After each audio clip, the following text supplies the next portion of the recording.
के लिए कोई माँ ने आज तक जन्म नहीं लिया, किसी माँ ने आज तक ऐसा बेटा जन्म नहीं दिया जो हुजूर पाक सल्लल्लाहु ताला अलैहि वसल्लम के नामे पाक को इस रूए जमीन से खत्म करके दिखा सके।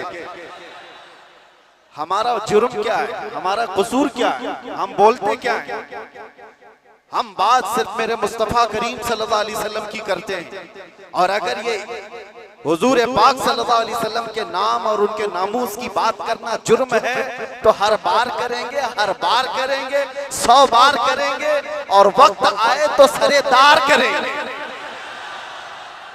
इसमें कोई खौफ की बात तो है नहीं, इसमें कोई डर की बात तो है नहीं। जब हमने ये कह दिया है या रसूल अल्लाह, ये दिल भी तुम्हारा, ये जान भी तुम्हारी, हम आए यहाँ तुम्हारे लिए और उठे भी वहां। जब सब उनके लिए है तो फिर डर किस बात का? खौफ न रख रजा जरा, तू तो है अब्दे मुस्तफा, तेरे लिए अमान है, तेरे लिए अमान है। बेंगलुरु के गयूर नौजवानों को मैं कुछ बातों से बेदार करना चाहता हूँ। तुम्हारी एनर्जी, तुम्हारी ताकत खामखा जाया नहीं होनी चाहिए। सड़कों पर बर्बाद किए जाने के लिए तुम्हें ताकत नहीं दी गई। अल्लाह ने तुम्हें जो ताकत और एनर्जी दिया है, जो तुम्हें पावर दिया है, वो नशे के अड्डों पर बर्बाद करने के लिए नहीं, और ना ही गलियों कूचों पर रात भर गुजारने के लिए, और ना ही बेमहल और बेवक्त एहतजाजात करके अपने आप को जोखिम में डालने के लिए। तुम्हारी एनर्जी और तुम्हारी ताकत एक एक पल किस चीज के लिए दी गई है आपको पता है? जिंदगी ये नहीं है किसी की किसी के लिए, जिंदगी है नबी की नबी के लिए, और ना समझ मरते हैं जिंदगी के लिए, और जीना मरना है सब कुछ नबी के लिए। तुम्हारी जिंदगियां इतनी सस्ती नहीं है, तुम्हारी जिंदगियां इतनी हल्की नहीं है कि कोई चोर उचक्का हाँकता हुआ तुम्हें किसी भी तरह से लेकर चला जाए और अपने अपने मकासद का निशाना बनाए। ऐ नौजवानों, जिस दौर में आप जी रहे हो, होश और हवास के साथ जियो, कानूनी मामलात और उसकी पेचीदगियों को समझो। दुश्मन किस अंदाज से तुम्हें वार कर रहा है, इस चीज को महसूस करो। यकीनन मेरे आका सल्लल्लाहु ताला अलैहि वसल्लम की मोहब्बत और उनकी असमत एक ऐसी चीज है जिस पर मुसलमान कंप्रोमाइज नहीं करता, और ये दुश्मन को अच्छी तरह मालूम है। हमें भड़काने के लिए, हमें आपे से बाहर करने के लिए, जानते हो वो कौन सी चीज का इस्तेमाल करते हैं? सिर्फ और सिर्फ मेरे नबी का नाम इस्तेमाल करते हैं। उनको पता है ये इसकी माँ की गाली से भी उतना नहीं भड़केगा, ये इसके बाप और इसके खानदान को कोसो तो भी नहीं भड़केगा, इसके घर को बिल्डोजर से तोड़ दो तो भी नहीं भड़कता। ये अगर बेकाबू होता है तो आमिना के लाल की इज्जत पर उंगली उठाने से। ये अच्छी तरह से दुश्मन को मालूम है, इसीलिए बार बार इस तार को छेड़ा जाता है। उन्हें छेड़ने दो, वो अपनी हैसियत के मुताबिक छेड़ करके समझ रहे, लेकिन हकीकत में मेरे अजीजों मैंने महसूस किया इस कौम को अल्लाह हमेशा सलामत रखे। मैं कभी कभार रातों में बैठे फिक्र भी करता कि इन नौजवानों से मुस्तकबिल क्या होने वाला है, जो रात भर नशे के अड्डे में गुजारते हो, गाने सुन करके दिन भर बिस्तर पर सोए रहते हो। उम्मत मुस्लिमा का क्या होगा? हम पहले बहुत जज्बाती तकरीरें कर चुके, माशरे की इस्लाह के लिए हर बुराई पर हम उंगली रख चुके, बहुत फिक्र अंदाज, काफी फिक्र होती थी। लेकिन मैंने देखा ये वो नौजवान जो नशा में मेरे साथ जेल की कैद काटे हुए नौजवानों को भी जानता हूं, जो हर तरह का नशा करके आए हुए थे, एडिक्ट थे, और कोई 10 साल से, कोई 15 साल से, कोई 20 साल से, और सारी कड़ियां जोड़ करके मैं आकर के देखता हूं कौन है जो इन्हें नशा पर उभारता है, कौन इनकी गलियों में नशा बेचता है, कौन सप्लायर है, कौन उभारता है, कौन पहुंचाता है। कानून को भी मालूम है कहां बिक रहा है, कहां सप्लाई हो रहा है, सबको पता है। और खासकर तुम्हारे मोहल्ले क्यों टारगेट है, कभी सोचा आपने? ये सिर्फ बेंगलुरु की बात नहीं, जाओ, मुंबई जाओ, कलकत्ता जाओ, दिल्ली जाओ, किसी भी, हैदराबाद, हर इलाके में मुसलमान क्राउडेड जो इलाके हैं, हमारी ज्यादा आबादी जहां पर, उन इलाकों को इन तमाम बुराइयों से घेर लिया गया है, नशा से। क्यों तुम टारगेट हो? वजह यही है मेरे अजीज, इसलिए कि दुनिया को खौफ दूसरी कौमों से नहीं, मोहम्मद अरबी के गुलामों से इतना डर है कि इसी दिन ये खड़ा हो गया तो दूसरों की नींद हराम कर देगा। पता है इसको इन तमाम खुराफात में मुलव्विस करके, नशा का आदी बना करके इसको सुला दो। ठीक है, इन्होंने कर लिया, किसी को 10 साल से, किसी को 20 साल से, किसी को 25 साल से नशा में मुब्तला करके रख दिया। हम भी डरे हुए थे कि ये नशा खोर नौजवान क्या करेंगे, मुस्तकबिल क्या होगा इनका। लेकिन मेरे अजीजों, मैंने अभी माजी करीब में, साल 2 साल में ये भी महसूस किया, नशा छोड़ना आसान भी नहीं है। जो एडिक्ट होता है वो जल्दी छोड़ता भी नहीं। अरे गुटखा नहीं छोड़ता तो वो दूसरी बातें कहां जल्दी छोड़े। लेकिन मैंने इलाज भी देखा, ये वो नौजवान 10 साल, 12 साल, 15 साल से नशा में एडिक्ट हैं, पूरी दुनिया ने इनको टारगेट कर करके नशा खिलाया और इनको 36 घंटे 48 घंटे सोने वाले नौजवान बनाया। मैंने देखा है 36 घंटे सोने वाले, और डर था हमें कि इनसे होगा क्या मुस्तकबिल। लेकिन मेरे अजीजों, हमारा ये अंदेशा, हमारा ये डर गलत निकला। दुनिया ने सब कुछ एड़ी चोटी का जोर लगा दिया इस नशा में मुब्तला कर करके कि इनको मफलूज कर दे, इनको पैरालाइज कर दे। लेकिन मैंने देखा, एक बार पुकारा आई लव मोहम्मद, उसके बाद फिर देखा वो नौजवान जो 20 साल से नशा में है, नाम मोहम्मद का नशा चढ़ गया है। मैंने पूछा वो पुराना नशा कहां चला गया? पुराना नशा जिसमें 36 घंटे सोता था, वो नशा कहां चला गया? मैंने उन नौजवानों को देखा, वो झूमते हुए कहते हैं वो नशा अलग है, ये उस मुस्तफा के नाम की मोहब्बत का नशा अलग है। मैं ये चाहता हूं मेरे अजीजों, आओ उस नाम पाक के नशे में, इससे बढ़ करके बेहतर खुमार कोई है नहीं। इसीलिए जो उस मोहब्बत के नशे को पी लिया, तब फिर वो गुनगुना करके यूं कहा था, कुछ ऐसा कर दे मेरे किरदिगार आंखों में, हमेशा नक्श रहे रूये यार आंखों में। उन्हें न देखा तो किस काम की है ये आंखें, कि देखने की है सारी बहार आंखों में। आपको मैं उसी चीज की दावत देने के लिए आया हूं। नौजवानों, ये धड़कता दिल किसी लैला को देने के लिए नहीं है, एक ही दिल है। उस लैला को क्या दें जो हर 4 दिन के बाद मजनू बदल देती हो? उस लैला को क्या दें जो पैसे देख करके बदल जाती हो, मनसब देख करके घर बदल लेती हो? हम उस दरबार में अपने आप को डाल दें जहां के मुतालिक ये कहा, जब तक बिके न थे तो कोई पूछता न था। या रसूल अल्लाह, तुमने खरीद कर, सिर्फ अनमोल नहीं, बात यहीं तक नहीं है, जिसको रसूलुल्लाह ने खरीदा वो अबू बकर था तो सिद्दीक बनाया है, उमर था तो फारूक बनाया है, उस्मान था तो जुन्नूरैन बनाया, अली था तो हैदर कर्रार बनाया, बिलाल था तो फखरे आसमान बनाया है, अब्दुल्ला इब्न मसऊद को फखरे फिक़ा बनाया है। जो आया, जिस अंदाज से आया, मेरे मुस्तफा ने उतना नवाजा है। आज के दौर में हम देख रहे हैं, मुझे दुनिया क्यों पूछती है, मुझे दुनिया क्यों देखना चाहती है? यहाँ का मजमा भी मैं जानता हूँ, ये सुनने कम देखने ज्यादा आया हुआ है। सुनने के लिए तो YouTube से सुन ही रहे, सारी तकरीरें पहुंच भी रहे, और ऑनलाइन अभी भी चल रहा होगा, घर बैठ के देख सकते हैं। लेकिन ये उमड़ता हुआ मजमा जो देखने के लिए आया है, वो इसलिए कि मेरे अजीजों, दुनिया को ये बता दें, दुनिया सेलिब्रिटीज को देखने के लिए कतार लगाती होगी, ये उम्मत ऐसी है, मुस्तफा के कैदी को देखने के लिए उमड़ आती है।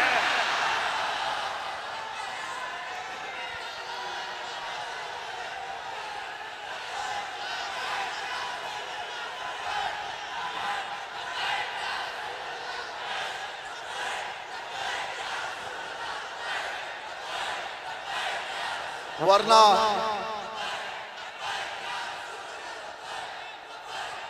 तवज्जो मेरे अजीजों, इस भरी दुनिया में हम जानते हैं जेल से छूटा हुआ आदमी मुंह छुपाकर घूमता है।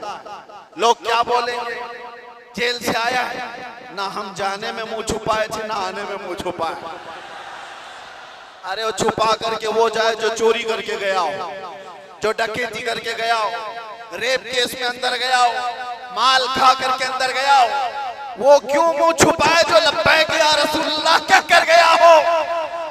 आपके लिए भी मैं कह रहा हूं, मुंह छुपाने की नहीं, ये मुंह उठाने का वक्त है, उठाने का वक्त है।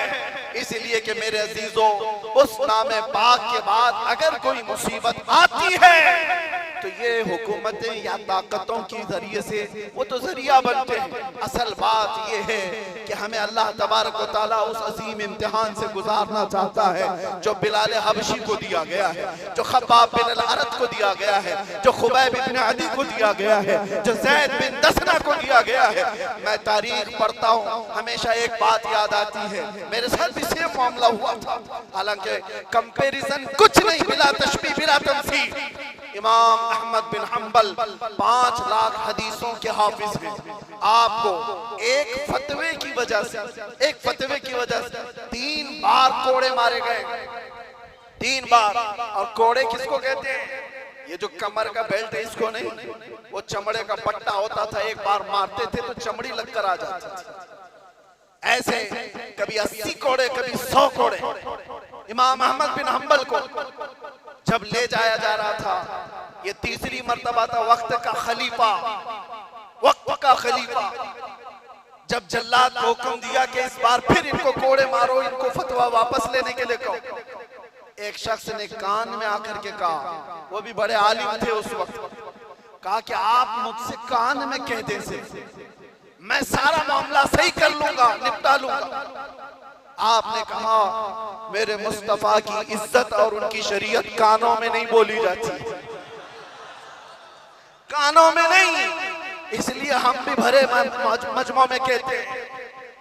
आप जा रहे थे तो एक मशहूर चोर था बगदाद, उसने पुकार करके क्या कहा, अहमद बिन हंबल सुनो, मैं चोरी में 1500 कोड़े खा चुका हूं। चोरी कर कर करके बार बार पकड़ा जाता हूं, कोड़े खाता हूं, लेकिन फिर भी मैंने चोरी नहीं छोड़ी, चोरी अभी तक मुझसे छूटी नहीं है। ऐ अहमद बिन हंबल, मैं चोरी छोड़ भी दिया अगर तो ज्यादा से ज्यादा मेरे बच्चों के पेट पे फर्क आ सकता है। आप ये कोड़ों के डर से हक बात बोलना ना छोड़ें, इसलिए कि अगर आप समझौता कर लिए तो पूरी उम्मत बर्बाद हो जाए।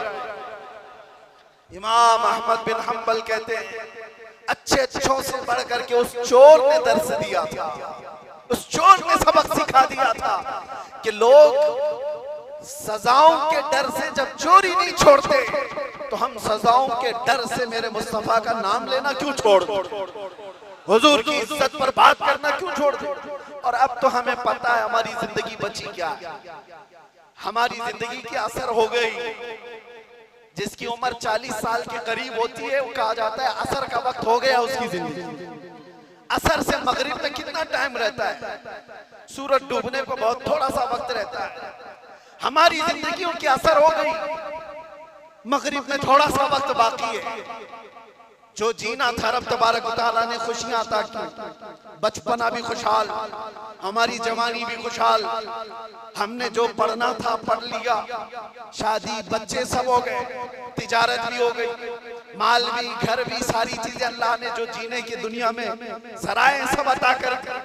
अब इस वक्त जब असर से मगरिब का वक्त हो चुका हो, आदमी अगर अल्लाह के जिक्र से मुंह फेर ले और इधर सूरज डूब जाए तो फिर उसकी जिंदगी इससे ज्यादा नहुसत में नहीं आ सकती। उससे बदकिस्मत कौन है जिसकी फजर अच्छी हुई, जोहर अच्छी हुई, असर तक अच्छे पहुंचा और असर के बाद बिगड़ गया, तो इससे बढ़ करके बदनसीब कौन है? इसलिए मेरे अजीजों, अब तो हम कंप्रोमाइज नहीं करने वाले, अब तो हम समझौता नहीं करने वाले।